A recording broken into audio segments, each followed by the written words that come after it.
Hey guys, welcome back to a brand new Ninjago video here on the channel. My name is TannerFishies. In today's video, we are going to be discussing what is possibly, in my opinion, the worst Ninjago plot twist in the history of the Ninjago TV series.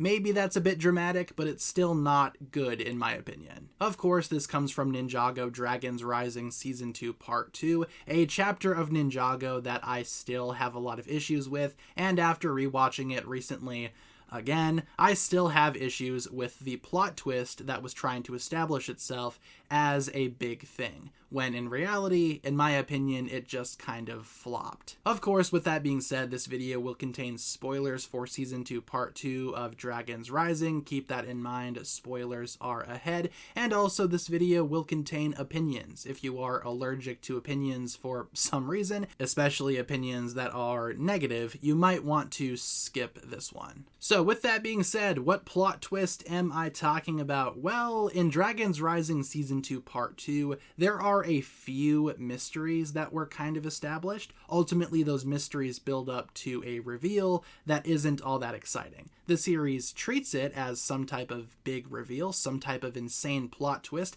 that nobody saw coming, except everybody saw these twists coming. And that's why I feel like the buildup was just kind of unnecessary, because these plot twists, if you will, were super predictable from the start. The first plot twist that did not really work for me was the whole thing with Blecht being evil. What? Blecht is evil? Yeah, obviously. It was very clear that Lord Ras had someone on the inside pulling the strings. I mean, the matches of the tournament were rigged, obviously, against the ninja. They did not even get their invitations. That was all done because Lord Ras was in cahoots with someone running the tournament. And that leaves two suspects, Blecht or Roby. And it certainly wasn't going to be this idiot over here, so obviously it's going to be Blecht. Blecht does not really say much, and he has a cold, mysterious presence about him. Yeah, obviously he was going to be the one behind everything, to the surprise of nobody. Yet Dragons Rising Season 2 Part 2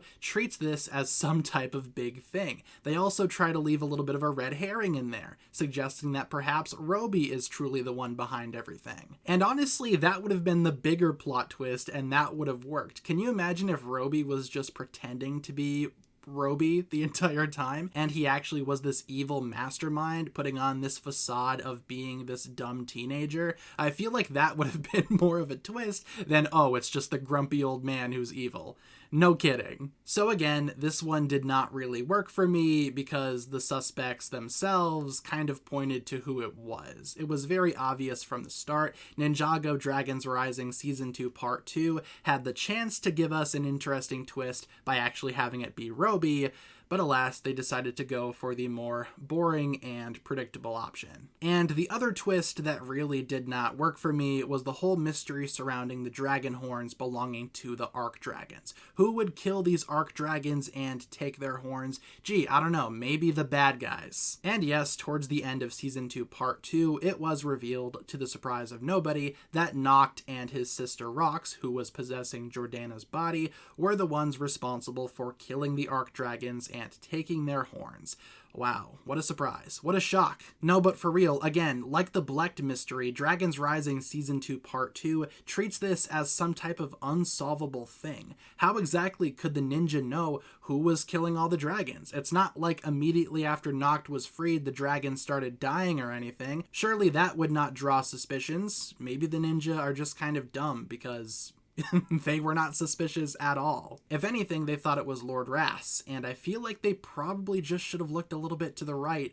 Maybe they could have figured it out sooner, like a lot of the audience did. Like the Blecht mystery, this is just something that I automatically knew from the start, and I was hoping that I was wrong. I never want to be right in these kinds of situations because I would like to be surprised. I would like for the series to keep me on my toes. But when it was revealed that Noct and his sister were behind everything, well, that wasn't really much of a surprise to me, because obviously that's what we expected. The Forbidden Five were always up to their own little schemes behind the scenes, and you could tell from the start. Noct never truly felt like a servant to Lord Ras. It just kind of felt like he was buying time, waiting for the opportunity to overthrow him.